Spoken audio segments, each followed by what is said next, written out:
রুমেলের তাণ্ডবে সারা রাজ্যের সঙ্গে আগরতলা শহরও গতকালকে থেকে ঝড় বৃষ্টিতে কিছুটা গাছ পড়াতে বিদ্যুৎ কানেকশনে ব্যাঘাত হয়েছে এবং শহরেও কিছু কিছু জায়গায় জল জমেছিল। নদীগুলিতে জলস্ফীতিতে বিভিন্ন জায়গা হাওড়া এবং কাটাখালিয়া পার্শ্ববর্তী এলাকায় নিম্নাঞ্চলে যে বাড়িগুলিতে জল ঢুকে গেছে। তো এই আজকে 6 আগরতলা বিধানসভা কেন্দ্রে 13 নম্বর ওয়ার্ডে আগরতলা পৌর নিগমের ঋষি পল্লীতে ঋষিগুলো যেটা বলি আমরা 19 এবং 20 নম্বর বুথে অন্তর্ভুক্ত জায়গা আমরা পরিদর্শনে এসেছি।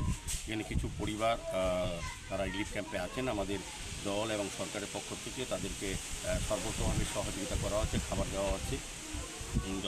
যতক্ষণ জল না নামবে তাদেরকে এখানে রাখা হবে। এবং এখানে একটা ব্রিজ যেটা এই দ্বীপের সঙ্গে সংযোগকারী, এই ব্রিজটা আমরা গতকালকে আমাদের পাপিয়া দত্ত মহোদয়া আমাকে বলেছেন এবং যে এই ব্রিজটা অনেকটা কাত হয়ে গেছে ডান দিকে এবং এটা খুব বিপজ্জনক অবস্থায় আছে। তো আমরা আমাদের এমআইসি মেম্বার হেলাল দেব আমাদের সঙ্গে আছেন, আমরা পরিদর্শনে এসেছি। এটা কাজ অলরেডি বেরিয়ে গেছে। আশা করব কিছুদিনের মধ্যেই এই কাজটা শুরু করা যাতে যায় এবং এই এলাকার লোকের যাতে সুবিধা হয় সেদিকে আমরা চেষ্টা করব। সার্বিকভাবে আগরতলা শহরে মাননীয় মুখ্যমন্ত্রী প্রফেসর ডক্টর মানিক স্যার নিজেও বেরিয়েছেন, বিভিন্ন জায়গায় উনি ঘুরেছেন, আমাদের প্রদেশ সভাপতি রাজীব ভট্টাচার্য ঘুরেছেন।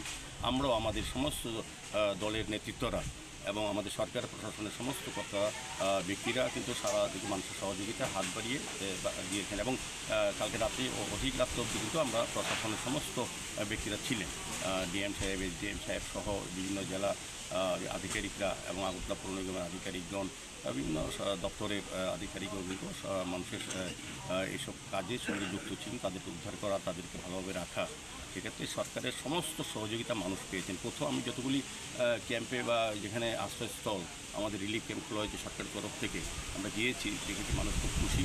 আমাদের বিশেষ করে আমি বলবো সরকারের পাশাপাশি আমাদের দলীয় নেতৃত্ব কার্যকর্তারা যে যে এলাকাতে আছেন খুব হচ্ছে। আমাদের যেমন এখানে আমি এসেছি 19 এবং 20 নম্বর বুথে যিনি আছেন এবং আমাদের যে পাপিয়া দত্ত মহোদয় সভানেত্রী, আমাদের বিজেপির এবং আমাদের এমআইসি মেম্বার যিনি হেলাল যিনি মণ্ডলের সভাপতি, ওনারা কিন্তু কাজ করছে মানুষের সঙ্গে থেকে, মানুষের কী কী সুবিধা অসুবিধাগুলি আছে দেখছেন। এবং বিশেষ করে এই ব্রিজটা আমরা গুরুত্ব সহকারে পাপিয়া দিন আমি কালকে বলেছিলাম, আমি আজকে এই কারণে এসেছি।